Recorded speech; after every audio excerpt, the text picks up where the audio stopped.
Hello friends, welcome to Akulmach live stream, and today in the business section we will talk about something called Paytm. And Paytm is a very popular micro payment platform, in fact one of the largest one in India. But something new is happening with the Paytm platform, and today in my live stream I will actually inform you about that. What is the new thing which is happening in Paytm? It is that their status of payment aggregator. They are the payment aggregator where you actually make the payment using your handphone to another guy, and couple of things Paytm provides. One is that by using the UPI payments, you can actually make the payment. At the same time, you can also open an account, business account, and start collecting payments or paying payments. At the same time, you can also have a wallet so that you can keep the money and make the payment. So there are all these 3 to 4 things, savings and also investment opportunity which are available. But the major business of Paytm is the payment aggregator, which is the payments that you and I pay are aggregated and also controlled based on the KYC. So what is going on there? Why there is some risk over to the payment aggregator business, in which the Paytm is a leader. So I will actually give you a lot of details today. One of the detail is, let us start by understanding Paytm. Paytm is a brand. Actually, it's not the name of the company. Paytm is the brand which actually manages the micropayment.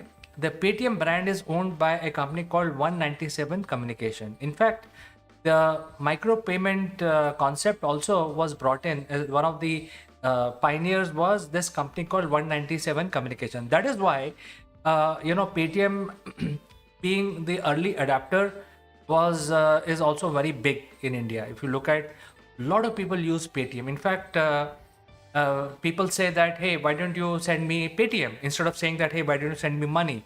So all that was achieved by this company. This has been around for quite some time. For many years now, they also exist as a bank, and the bank is known as Paytm Bank. And this is basically, so one side is the banking, opening a bank and without any branch. So since they had an app, the entire bank is actually linked to the app itself, which is the micropayment aggregator app. So they have Paytm has been modified. The Paytm application has been modified to incorporate the banking services in the back end, because bank has to get an approval from RBI. In the back end, they have got the banking approval from RBI, and they've also implemented the core banking solutions from Infosys, one of the leading providers of the core banking solution software. So the banking side of the business is a totally regulated business as per the RBI. But it turns out that even the micropayment business is also regulated by RBI. And in order to segregate that business from the banking, Paytm actually started another company, or the parent company of Paytm started another company.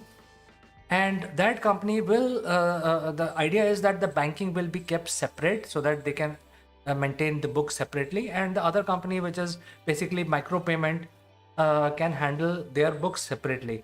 So this new company has to get the license. That is where the issue is, and I think this is very serious, because we are talking about that only 15 days are remaining now for applying for a payment aggregator license. So this new company is called Paytm Payment Services Limited, PPSL.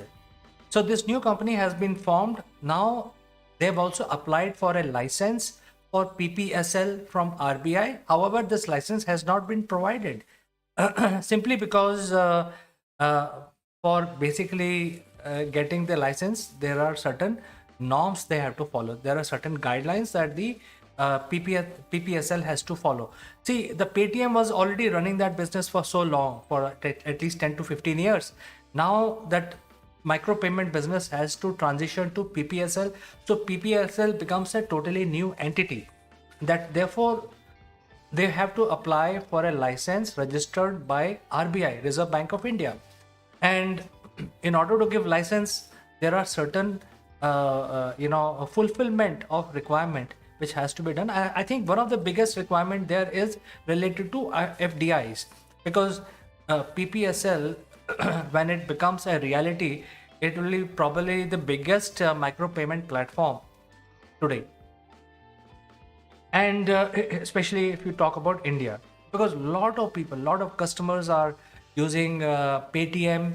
A lot of merchants are registered and they've opened banking accounts with Paytm. It makes sense because one app can do lot many things. So when you're launching a new company, there will be fresh investment into the company, and this digital payment falls into the FDI. FDI stands for foreign direct investment. So this actually falls into the category of FDI, where some investor who's outside India and he is bringing in the foreign currency into an Indian business. There are less regulations. There are regulations which are simplified so that such kind of investment can happen easily. So PPSL has an FDI component for which there is a separate agreement that is required under the FDI scheme, because since the money is flowing from outside India, FDI is properly managed. You cannot get money in some XYZ name and use it for ABC work. It has to be defined very clearly that you are getting the money for this activity. This is how the money will be invested. This is how profitability will be distributed back to the investor. So all of that, the entire cycle, I mean, I'm oversimplifying this whole process, but the entire cycle has to be given in the form of a document, and with the government departments, they have to take an approval. And once it is approved, then you need to, especially in this case, PPSL needs to submit these documents, the FDA approval document, to RBI.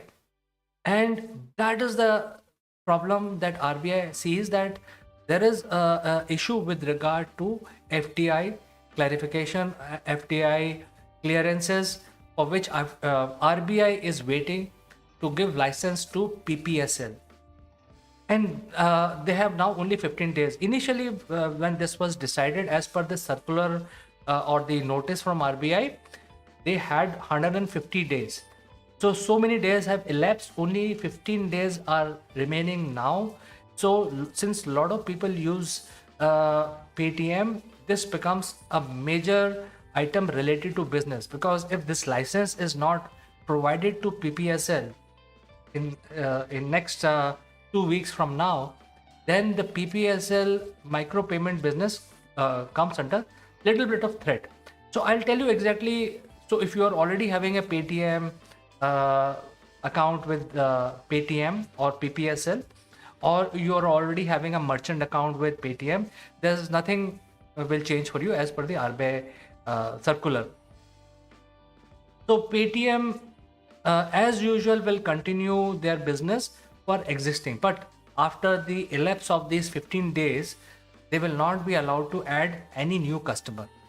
So that is where the change is going to come. So if Paytm business or the micro payment business is growing and is projected at certain rate of growth, if every quarter, if they have projected that they will grow by 10% or 12% or 5%, whatever that growth percentage is, that percentage will not happen if this license is not awarded to PPSL, which is a sister company of Paytm, and they will be handling the micro payment from now on. So I think this is something very, very serious. I think the Paytm must look at this clearance very closely. If there are certain regulations requirement, they have to fulfill that. They will have to do it. Otherwise, after 15 days from today, they will not be able to add new clients, new merchants, and they will not be able to showcase that kind of growth. So this is where we are. And since we are all users of Paytm, I think we should know all this. And therefore, I thought I'll make a detailed program and present to you live. If you have any suggestions or any other information related to this issue, kindly feel free to send in your comments. And friends, as always, thanks for watching, and I will catch you again the next one.